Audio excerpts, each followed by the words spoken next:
Finally একটা popular American superhero film Deadpool and Wolverine theatre release করা হয়েছে, যেটার ফুল এইচডি এক্সপ্লেনেশন ভিডিও তোমরা কয়েকদিন পর চ্যানেলে পেয়ে যাবা। কিন্তু এই মুভিটা সম্পূর্ণ বুঝতে হলে তোমাদের বেশ কিছু মুভি সিরিজ দেখতে হবে, যেগুলোর ইম্পর্টেন্ট থেকে শুরু করা যাক। প্রথমে লোকি সিরিজের সিজন 1-2, ডেডপুল 1 এবং 2, কারণ অফকোর্স এটার পরের পার্ট।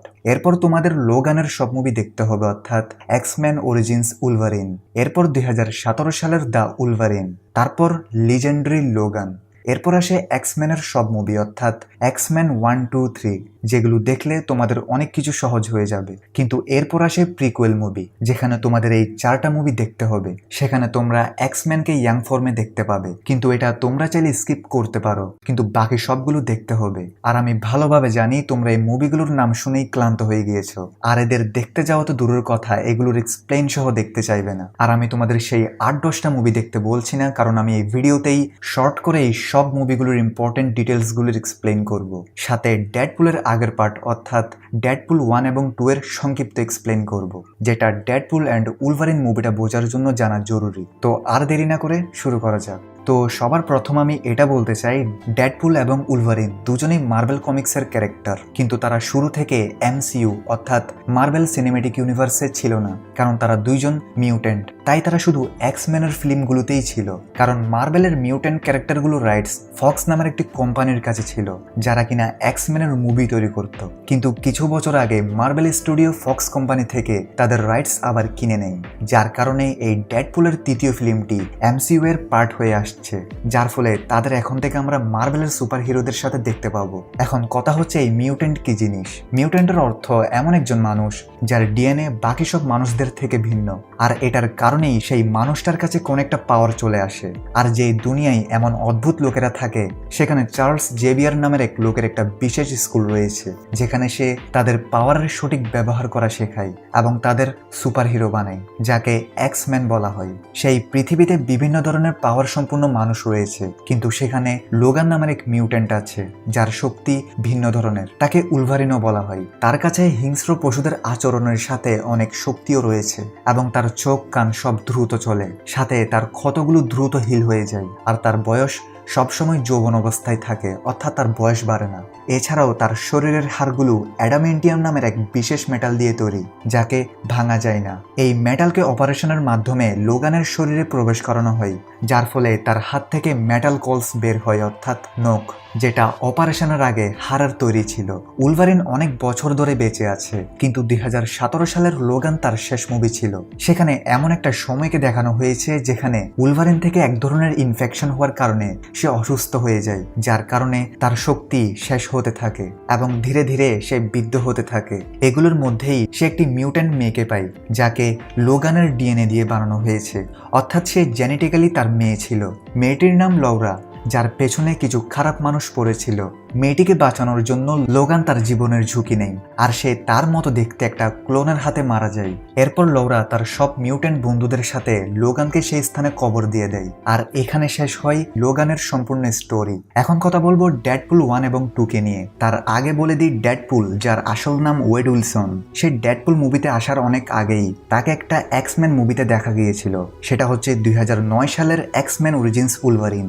কিন্তু সে মুভিতে ডেডপুলকে কমিক লুকে দেখা যায়নি, বরং সেখানে সে ভিন্ন ধরনের ভিলেন হিসেবে ছিল। এরপর 2016 সালে ডেডপুলের প্রথম মুভি আসে, আর এখান থেকে শুরু করা যাক ডেডপুলের স্টোরি। ডেডপুল 1 এর শুরুতে দেখা যায় ডেডপুল বসে আছে ডপিন্ডারের ট্যাক্সিতে আর যাচ্ছে ফ্রান্সিসকে মারতে, কিন্তু ফ্রান্সিসকে আমরা সামনে জানতে পারবো। ডপিন্ডার ডেডপুলকে একটা ব্রিজে নিয়ে আসে। ইতিমধ্যেই ব্রিজে ফ্রান্সিসে পৌঁছে যায়, তখন দুজনের মধ্যেই তুমুল লড়াই শুরু হয়, এবং এখানে আমরা জানতে পারি ডেডপুলের সবচেয়ে বিশেষ যে পাওয়ারটি রয়েছে সেটা হচ্ছে রিজেনারেটিভ হিলিং ফ্যাক্টর, অর্থাৎ তার শরীর বিভিন্ন ধরনের ইনজুরিকে ঠিক করতে পারে। ছোটখাটো ক্ষত তো দূরের কথা, এমনকি বড় বন্দুকের গুলি তার শরীরের এপার ওপার হয়ে গেলেও মুহূর্তের মধ্যে সেটা ঠিক হয়ে যায়। যদি তার বডির কোনো পার্ট কেটে পড়ে যায়, তাহলেও তার শরীর সেই পার্টকে আবার রিজেনারেট করে ফেলে, কিন্তু এই রিজেনারেশন একটু সময় লাগে।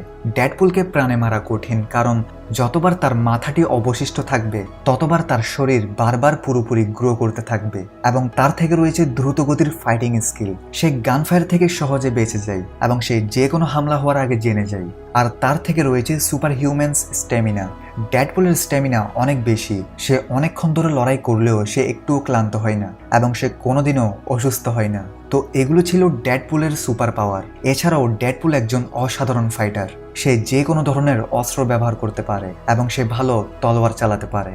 আর ডেডপুল এই শক্তিগুলোর সাহায্যে সে ফ্রান্সিসকে হত্যা করতেই যাচ্ছিল, ঠিক তখনই সেখানে চলে আসে কোলোসাস, যে কিনা স্টিলের তৈরি মিউট্যান্ট, এবং তার সাথী নেগাসনিক ওয়ারহেড, যার পারমাণবিক বিস্ফোরণ করার ক্ষমতা রয়েছে। তারা দুজনেই সেখানে চলে আসে। কোলোসাস ও নেগাসনিক তারা দুইজন ভালো মিউট্যান্ট যারা তাদের শক্তি ভালো কাজের জন্য ব্যবহার করে। এই জন্যই তারা ফ্রান্সিসকে ডেডপুলের হাত থেকে রক্ষা করে, আর সেই সুযোগেই ফ্রান্সিস সেখান থেকে পালিয়ে যায়। কিন্তু ফ্রান্সিস কি এমন করেছে যে ডেডপুল তাকে মারতে চায়? এটা জানার জন্য আমাদের যেতে হবে অতীতে। দেখা যায় ওয়েড উইলসন নামের একজন লোক, যে টাকা কামানোর জন্য প্রতিদিন তার বন্ধুর বারে যেত। সেখানে সে নিয়মিত ডেডপুল নামের একটা গেমও খেলতো। একদিন সেই বারের মধ্যে তার সাথে পরিচয় হয় ভ্যানিসার সাথে। এরপর কি হবে তোমরা তো জানোই। তো এরপর একদিন ওয়েড জানতে পারে তার থেকে লাস্ট স্টেজ ক্যান্সার হয়েছে। টেনশনে যখন ওয়েড তার বন্ধুর বারে ড্রিঙ্ক করছিল, তখন এক অচেনা লোকের সাথে তার দেখা হয়, যে তাকে বলে যে সে তার ক্যান্সার ঠিক করতে পারবে এবং তাকে সুপার পাওয়ার দিতে পারবে। কিছুক্ষণ চিন্তা করার পর ওয়েড তার কথায় রাজি হয় এবং সে লোকটির ল্যাবে যায়। ল্যাবে যেতেই ফ্রান্সিসের সাথে তার দেখা হয়। ফ্রান্সিস তার উপর অনেক পরীক্ষা নিরীক্ষা করে, যার ফলে সে ওয়েডের ক্যান্সারটা ঠিক করে দেয়, কিন্তু ওয়েড হয়ে যায় একজন মিউট্যান্ট।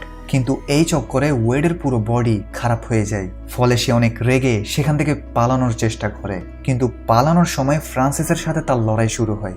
এখানে আমরা এটাও জানতে পারি যে ফ্রান্সিসও একজন মিউট্যান্ট। যাই হোক, তারপর ওয়েড সেই ল্যাব থেকে বের হয়ে যায় আর ফ্রান্সিসও সেখান থেকে পালিয়ে যায়। এই ঘটনাগুলো ওয়েড তার বন্ধুর সাথে শেয়ার করে এবং বলে যে শুধুমাত্র ফ্রান্সিস তার শরীরকে ঠিক করতে পারবে এবং সেই জন্যই তাকে ফ্রান্সিসকে খুঁজে বের করতে হবে, তবে তার নাম পরিবর্তন করে। ঠিক তখনই ওয়েডের নজর ডেডপুলের গেম বোর্ডটার উপর পড়ে এবং ওয়েড তার নাম পরিবর্তন করে officially Captain Deadpool. No. Deadpool রেখে দেয়। ঘটনা আসে বর্তমানে। ফ্রান্সিস যখন ডেডপুলের হাত থেকে পালায়, তখন ফ্রান্সিস প্রথমে ডেডপুলের গার্লফ্রেন্ড ভ্যানিসাকে কিডন্যাপ করে নেয়। এদিকে ডেডপুল কোলোসাস ও নেগাসনিকের সাথে মিলে ফ্রান্সিসের আস্তানায় আসে ফ্রান্সিসকে মারতে। এখন ডেডপুলদের সাথে তাদের তুমুল লড়াই শুরু হয়, যেখানে অবভিয়াসলি ডেডপুল ভ্যানিসাকে বাঁচিয়ে ফেলে। এরপর ডেডপুল ফ্রান্সিসকে ধরে ফেলে এবং বলে সে যেন পুনরায় তাকে ঠিক করে দেয়। ফ্রান্সিস তাকে বলে, যাও জাহান্নামের জীবনে, তুমি আর ঠিক হতে পারবে না এবং পারবে না মাথায় তেল লাগাতে। তখন রাগে ডেডপুল ফ্রান্সিসের খেলা শেষ করে দেয়। ভ্যানিসাও ডেডপুলকে এই অবস্থায় মেনে নেয়। কিন্তু এখানে আমাদের উলভারিনে একটা ইঙ্গিত দেওয়া হয়। পোস্ট ক্রেডিট সিনে আমরা জানতে পারি কেবল নামের এক লোক আসতে চলেছে পার্ট 2-তে, যে কিনা টাইম ট্রাভেল করে। তো এখন পার্ট 2 শুরু করা যাক। পার্ট 2 এর শুরুতে আমাদের দেখানো হয় ডেডপুলের হাতে উলভারিনের একটা পুতুল। পার্ট 1 এর পর ডেডপুল এখন ইন্টারন্যাশনাল ক্রিমিনালদের হত্যা করার কাজ করছে, কিন্তু ক্রিমিনালদের মধ্যে একজন ভাগ্যক্রমে বেঁচে যায় এবং সে ডেডপুলের গার্লফ্রেন্ড ভ্যানিসাকে মেরে ফেলে। এই ঘটনার পর ডেডপুল অনেক হতাশ হয়ে যায় এবং ভ্যানিসার মৃত্যুর জন্য সে নিজেকে দায়ী করে এবং সে বিভিন্ন পদ্ধতিতে নিজেকে শেষ করার চেষ্টা করতে থাকে। দেখা যায় কোলোসাস এসে ডেডপুলকে বাঁচিয়ে তার ঘরে নিয়ে যায় এবং তাকে এক্সম্যানের দলে নিয়ে নেয়। এদিকে আমরা একটা মিউট্যান্ট স্কুল দেখতে পাই, যেখানে রাসেল নামের একটি বাচ্চাকে নিয়ে যাওয়া হয়। রাসেলের প্রিন্সিপাল তাকে অনেক টর্চার করতে থাকে। এরপরেই এন্ট্রি হয় কেবল নামের ক্যারেক্টারের। ভবিষ্যতের একটা দৃশ্য দেখতে পাই যেখানে কেবলের বাড়ি পুড়ে গিয়েছে এবং এর ফলে তার পরিবারের সবাই মারা যায়। কেবল এখন সিদ্ধান্ত নেই যে সে অতীতে গিয়ে যে ব্যক্তি তাদের বাড়ি পুড়িয়েছে তাকে হত্যা করবে। আর কেবলের পরিবারকে হত্যা করা ব্যক্তিটি আর কেউ নয়, বরং সেটা রাসেল ছিল, মানে সেই মিউট্যান্ট স্কুলে পড়া বাচ্চা ছেলেটি। বর্তমানে রাসেল সেই স্কুলটিতে ধ্বংসকার্য চালাতে থাকে। সেখানের পরিস্থিতি ঠিক করতে ডেডপুল এক্সম্যানের টিমের সাথে স্কুলে হাজির হয় এবং সে রাসেলকে থামানোর চেষ্টা করে। তাকে থামানোর সময় ডেডপুল রাসেলের ঘাড়ে কিছু ক্ষতের চিহ্ন দেখতে পাই। রাসেলকে স্কুলে অনেক টর্চার করা হয়েছে। তাই ডেডপুল রেগে স্কুলের সব লোকদের উপর গুলি চালিয়ে দেয়, কিন্তু কোলোসাস ডেডপুলকে কন্ট্রোল করে। তারপর পুলিশ ডেডপুল আর রাসেলকে ধরে মিউট্যান্ট জেলে নিয়ে যায় এবং তাদের গলায় এক প্রকার ডিভাইস লাগিয়ে দেয় যাতে তাদের আর কোনো শক্তি কাজ না করে। কেবল রাসেলকে মারতে সেই জেলে পৌঁছে যায়, কিন্তু রাসেলকে বাঁচাতে ডেডপুল তার সাথে ফাইট শুরু করে দেয়। ফাইটের মধ্যে একসময় ডেডপুলের গলায় থাকা ডিভাইসটি মাটিতে পড়ে যায়, ফলে ডেডপুল পুনরায় তার শক্তি ফিরে পায়। এরপর সে কেবলকে জেল থেকে বের করে দেয় এবং নিজেও জেল থেকে পালিয়ে যায়। তারপর ডেডপুল তার বন্ধুর কাছে আসে এবং তাকে পুরো ঘটনাটা জানায়। তার বন্ধু তাকে বলে মিউট্যান্টের জেলটি শিফট হচ্ছে। এটা শুনে ডেডপুল ডিসাইড করে যে সে একটি দল গঠন করবে এবং জেল শিফটিং এর সময় রাসেলকে সে উদ্ধার করবে। এখন জেল শিফটিং এর সময় কেবল এবং ডেডপুলের দলের মধ্যে অনেক লড়াই হয়। সেই সময় রাসেল নিজেকে এবং কারাগারের সবচেয়ে ভয়ঙ্কর কয়েদি জাগারনটকে মুক্ত করে দেয় এবং তার সাহায্যে রাসেল সেখান থেকে পালিয়ে যায়। কেবল ডেডপুলের বাড়িতে যায় এবং তাকে রাসেল সম্পর্কে পুরো সত্যিটা জানায় এবং তাকে বলে তারা যদি রাসেলকে আজকে মেরে ফেলে তবে ভবিষ্যতে তার দ্বারা ধ্বংসের হাত থেকে আমরা রক্ষা পাবো। কিন্তু ডেডপুল বলে যে সে বাচ্চাটিকে মারবে না, বরং তার ভুল শুধরানোর আরেকটি সুযোগ করে দিবে। অন্যদিকে রাসেল জাগারনটের সাথে মিলে স্কুলে হামলা চালিয়ে দেয় যেন সে ওই প্রিন্সিপালকে মারতে পারে যে তাকে টর্চার করেছিল। তখনই ডেডপুল এবং কেবল তাদের দল নিয়ে সেখানে পৌঁছে যায় এবং দুই দলের মধ্যে তুমুল লড়াই শুরু হয়। ডেডপুল রাসেলকে বোঝানোর চেষ্টা করে যে সে যেন প্রিন্সিপালকে হত্যা না করে, কিন্তু রাসেল তার কথা শোনে না। তাই বাধ্য হয়ে কেবল রাসেলের উপর গুলি চালিয়ে দেয়, কিন্তু ডেডপুল নিজের স্যাক্রিফাইস করে। কিন্তু গুলি লাগার সময় ডেডপুলের গলায় সেই ডিভাইসটি পড়া ছিল, যার কারণে তার সুপার পাওয়ার চলে যায় এবং ডেডপুল গুলি খাওয়ার কারণে সেখানে মারা যায়। ডেডপুলের স্যাক্রিফাইস দেখে রাসেলের মন পরিবর্তন হয় এবং সে প্রিন্সিপালকে হত্যা করে না, কিন্তু কেবল ডেডপুলের মৃত্যুতে খুব দুঃখ পায় এবং সে টাইম ট্রাভেল করে ডেডপুলকে পুনরায় ফিরিয়ে আনে। আর এই হ্যাপি এন্ডিং এর মাধ্যমে পার্ট 2 শেষ হয়। পোস্ট ক্রেডিট সিনে আমরা দেখতে পাই ডেডপুলের কাছে কেবলের টাইম ট্রাভেল করার ডিভাইসটা আছে, তাই ডেডপুল ডিভাইসটার মাধ্যমে অতীতে গিয়ে ভ্যানিসাকেও বাঁচিয়ে ফেলে এবং এরপর কেবলের সাথে লড়াইয়ে মারা যাওয়া তার দলের সদস্যদেরও সে বাঁচিয়ে ফেলে। আর ইন্টারেস্টিং বিষয় হচ্ছে উলভারিনের পোস্ট ক্রেডিট সিনে যে ডেডপুলকে দেখানো হয়েছিল তাকেও গিয়ে সে মেরে ফেলে, যেন উলভারিন ও ডেডপুলের মধ্যে কোনো ফাইট না হয় এবং শত্রুতাও না হয়। তখন ডেডপুল উলভারিনকে বলে আমি তোমাকে ডাকলে তুমি কবর থাকলেও মাটি ফেটে বের হয়ে আসিও। তো এই ছিল ডেডপুলের সম্পূর্ণ স্টোরি। এখন কথা বলবো এরা এমসিইউ এর সাথে কিভাবে কানেক্ট হয়।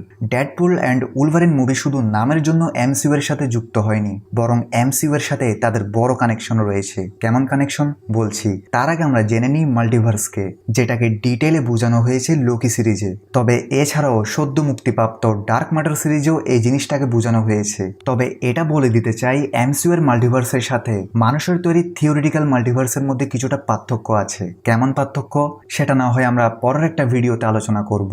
তবে ডার্ক ম্যাটার সিরিজে মানুষের তৈরি থিওরিটিক্যাল মাল্টিভার্সকে দেখানো হয়েছে এবং বোঝানো হয়েছে, এটা নিয়ে আমরা ভিডিওর শেষে কথা বলছি। কিন্তু এখন আমরা জেনে নিই লোকি সিরিজের মাল্টিভার্সকে, যেখানে আছে টিভিএ অর্থাৎ টাইম ভেরিয়েন্ট অথরিটি। এরা সেই মানুষগুলোর সাথে ডিল করে যারা টাইমলাইনের মধ্যে ঝামেলা করে। আর এই জিনিসটাকে আমরা লোকি সিরিজে দেখেছিলাম, যেখানে লোকি টাইম ট্রাভেল করে টাইমলাইনের মধ্যে বিকৃতি করে, যার কারণে তাকে গ্রেফতার করে টিভিএতে নিয়ে আসা হয়। আর আমরা টিজার এবং টেলারও দেখেছি ডেডপুলকেও টিভিএতে নিয়ে আসা হয় এবং লোকির মতো তাকে দিয়েও বড় কিছু একটা করানো হবে। তবে এখানে অনেকে বুঝে গিয়েছো ডেডপুলকে কেন টিভিএতে নিয়ে আসা হয়েছে, কারণ আমরা আগের পার্টে দেখেছিলাম ডেডপুলও সময়ের মধ্যে বিকৃতি করেছিল, যেখানে সে কেবলের টাইম ট্রাভেল করার ডিভাইসটার সাহায্যে তার সব টিম এক্স মেম্বারদের বাঁচিয়ে ফেলে এবং তার গার্লফ্রেন্ড ভ্যানিসাকেও বাঁচিয়ে ফেলে।